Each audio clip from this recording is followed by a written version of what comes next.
crude, deadly, and troubling. These pressure cookers are a tactic technique that is used by the Taliban and by Al-Qaeda in Afghanistan.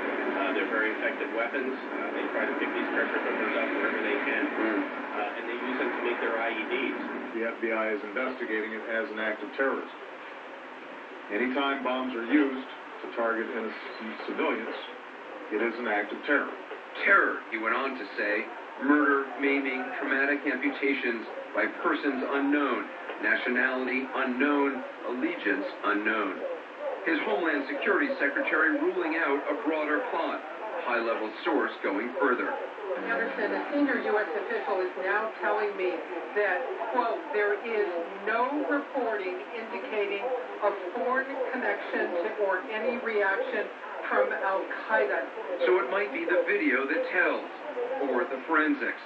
The crime scene still hot, still active. It's already borne witness to ordinary people doing extraordinary things to stop the bleeding, to ease the suffering, and to start the healing.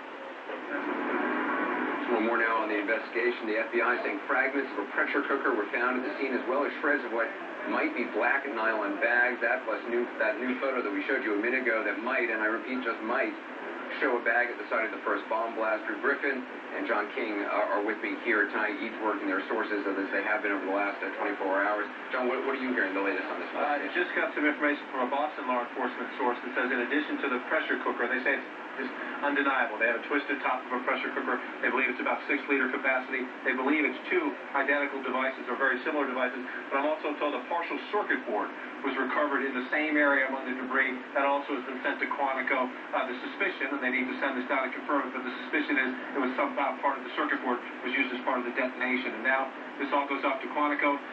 We go through this after airplane crash. They essentially try to take every piece they can get, assemble it back together, try to recreate the bomb. What they're hoping, Anderson, can they find fingerprints? Can they find any kind of DNA?